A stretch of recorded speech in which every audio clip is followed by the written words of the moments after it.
호문클루스라는 단어를 들어보신 적이 있나요? 혹시 야마모토 히데오의 일본 만화 시리즈의 제목으로만 알고 계신 것은 아닐까요? 백과사전을 찾아보면 라틴어로 플라스크 속 작은 인간이라는 뜻이라고 적혀 있습니다.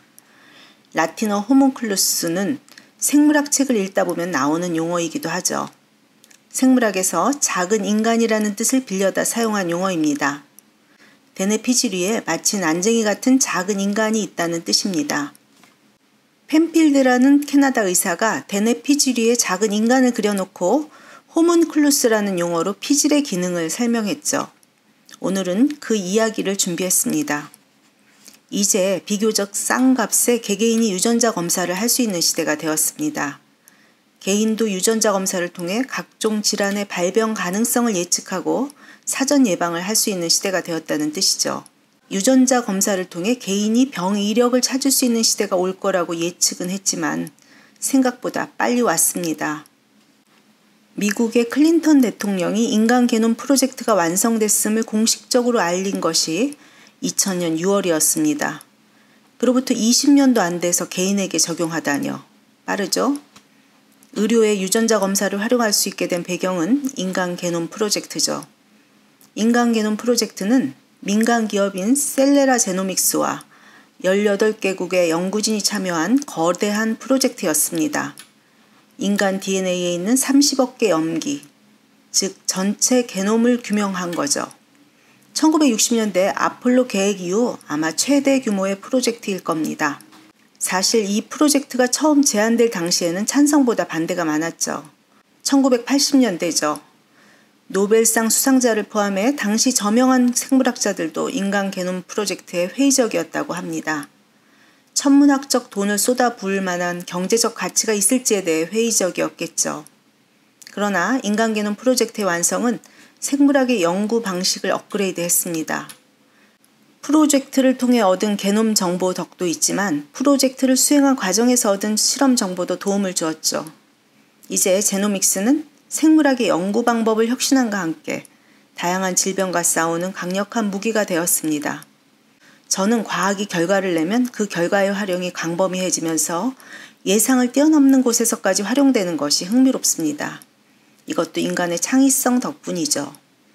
인간 게놈 프로젝트의 결과도 연구 초기 계획했던 것보다 훨씬 더 광범위하게 응용되고 있는 것 같습니다.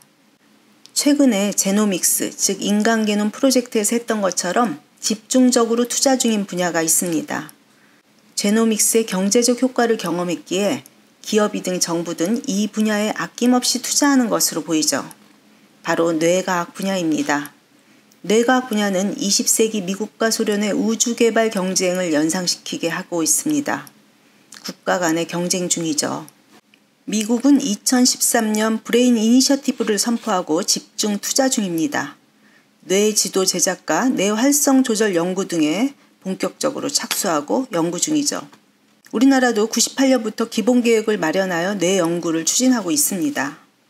그런데 R&D 예산 삭감으로 연구자의 의욕을 꺾어버린 2024년에 대한민국에서 담당자의 실수로라도 뇌 연구 분야는 예산을 증액했기를 기대해 봅니다.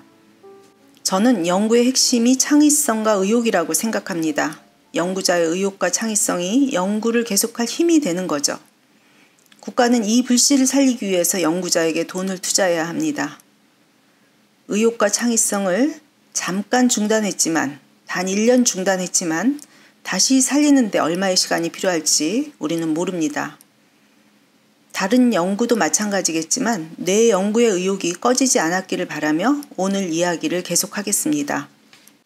어쨌든 왜 이렇게 많은 국가들이 뇌 연구에 열을 올리는 것일까요? 첫 번째 이유는 호기심이겠죠.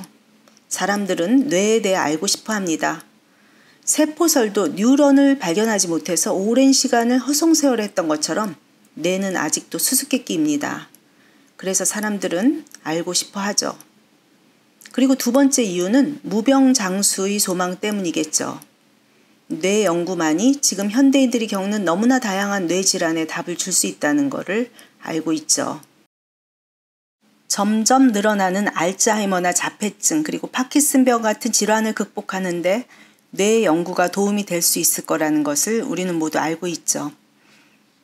대중들도 물론이지만 이제 정치인들도 뇌 연구가 궁극적으로 웰비잉, 즉 복지의 도구가 될 수 있음을 깨닫고 있습니다. 연구 결과가 주는 보상이 클 거라는 것을 알게 되니 적극적으로 투자하겠죠. 인간 게놈 프로젝트가 준 학습 효과도 도움이 됐을 겁니다. 그래서 세계는 뇌 연구 경쟁에 돌입하고 있습니다. 좋은 연구 결과가 나온다면 궁극적으로 모두 나눠 쓰게 되겠지만 연구비보다 더 많은 돈의 로열티가 필요하겠죠. 국가가 이 분야에 적극적으로 투자해야 하는 이유입니다. 지금은 뇌를 측정할 수 있는 다양한 장비가 개발되어 빠르고 정확하게 결과를 얻을 수 있는 시대입니다. 그러나 그러한 장비가 개발되지 못했던 시대에도 호기심은 있었죠. 궁금함을 해결하고자 하는 욕구가 있었고 꽤 창의적인 방법으로 결과를 얻곤 했습니다. 그런데 이렇게 얻어진 연구 결과가 첨단 장비로 얻은 결과만큼 정확하답니다. 그리고 지금의 뇌 연구에도 도움을 주고 있기도 하죠. 호문클루스가 바로 그러한 주제입니다. 호기심을 갖는다는 것이 내가 살아있는 증거임을 자각하는 시간이 되기를 바라며 이 이야기를 시작합니다. 뇌도 몸의 다른 부분처럼 세포로 이루어졌다는 것을 안 후에 생물학의 많은 숙제를 해결했습니다. 뇌 기능 지도가 있으면 좋겠다는 생각을 누구나 하게 되겠죠. 그것이 많은 숙제를 해결할 수 있으니까요.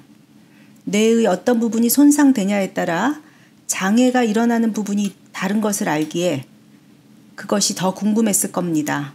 그런데 검증할 방법이 마땅치 않았죠.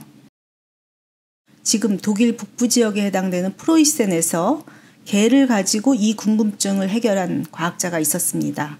개를 마취시킨 후 뇌의 피지를 정기적으로 자극해 봤습니다. 그랬더니 자극을 받은 뇌 반대편의 사지가 움직이는 것을 발견했죠. 이 실험을 통해서 대뇌 피질이 몸의 반대쪽 운동을 통제한다는 것을 확인했죠. 현대에 살고 있는 우리는 오른쪽 뇌가 왼쪽을 통제하고 왼쪽 뇌가 오른쪽을 통제한다는 것을 알고 있죠. 그러나 당시에는 이 정도도 굉장히 신기한 정보였습니다. 과학의 특징은 오늘의 발견이 내일의 실험 도구가 되는 것이죠. 결과를 얻으면 다시 궁금한 일이 생깁니다. 과학자는 계속 할 일이 있는 거죠. 이 실험 결과가 발표되고 다른 과학자들이 다른 동물을 대상으로 같은 결과를 얻습니다. 쥐도 해보고 원숭이도 해보고 고릴라도 해보는 거죠. 다양한 동물을 대상으로 같은 실험 결과를 얻었습니다. 데이터가 충분히 쌓여가고 있었지만 사람에 대해서는 실험할 수 없었습니다. 뇌의 기능 지도가 환자를 진료하는 데 어마어마한 도움을 줄 것이라는 것은 예측 가능하지만 실험하기가 어려웠습니다. 뇌에는 고통을 느끼는 수용기가 없기 때문에 노출된 뇌에 정기적으로 자극을 가해도 환자는 불편을 느끼지 않는다고 해요.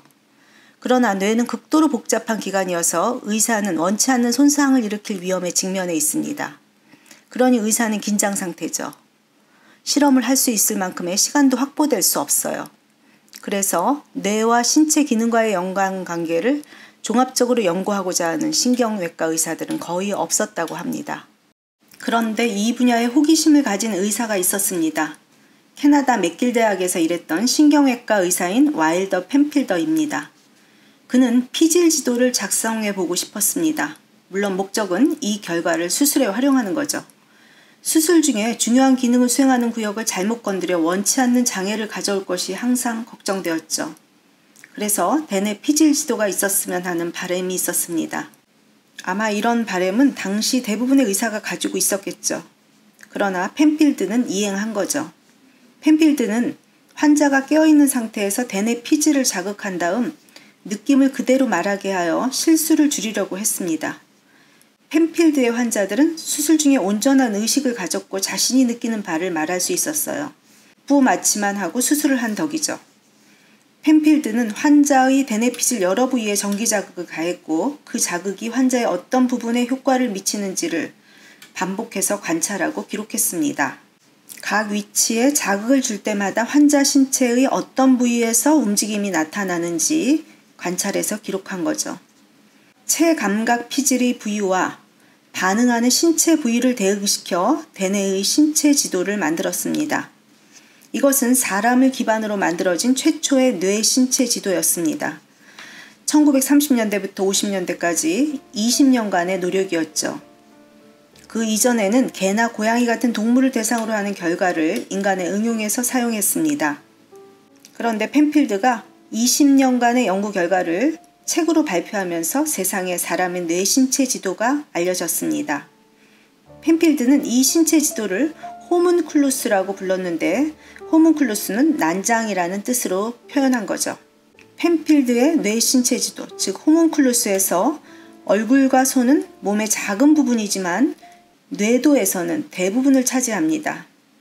펜필드의 뇌 신체 지도에 두드러진 특징은 첫 번째, 뇌의 피질에 신체가 순서대로 배치되어 있지 않다는 거죠. 두 번째는 해당 피질 부위가 신체 크기에 비례하지 않는다는 점입니다. 몸에서 특히 많이 사용하는 손이나 입술, 혀 등의 부위가 다른 신체 부위에 비해서 감각 피질에서 큰 부분을 차지하고 있었다는 뜻입니다. 정밀도를 필요로 하는 손과 입 같은 부위에 많은 부분을 할애하고 있었습니다. 사실 사용하지 않는 부위에 과한 투자는 부실 투자이듯이 우리 몸도 손과 같이 많이 사용하는 부분에 센서와 인지 기능을 집중 배치한 것 같습니다. 그래서 정밀도를 올린 거죠. 사람이 도구를 잘 사용하는 이유에 대한 뇌의 기능적 설명이기도 합니다. 시각을 잃었을 때 점자로 글자를 읽는 것이 가능한 것은 아마 이러한 뇌의 배치 덕분이겠죠. 재미있는 것은 동물은 발, 발톱, 수염, 이빨 같은 곳에 뇌의 많은 영역이 할애되어 있다고 하네요. 호문클루스의 가장 두드러진 특징은 각 신체 부위를 대표하는 영역들의 상대적 크기가 실제 신체 부위들의 상대적 크기와 일치하지 않다는 겁니다. 이외에도 펜필드는 기억에 관한 다양한 생각도 피력했습니다. 그러나 그러한 이야기는 다음에 시간을 내서 또 소개하겠습니다. 오늘은 호문클루스라는 신체 감각 뇌도 또는 신체 운동 뇌도의 배경 지식을 간단하게 소개했습니다. 관심이 있으시면 시중에 나와 있는 다양한 뇌에 관한 책을 찾아 읽어보시면 좋겠습니다.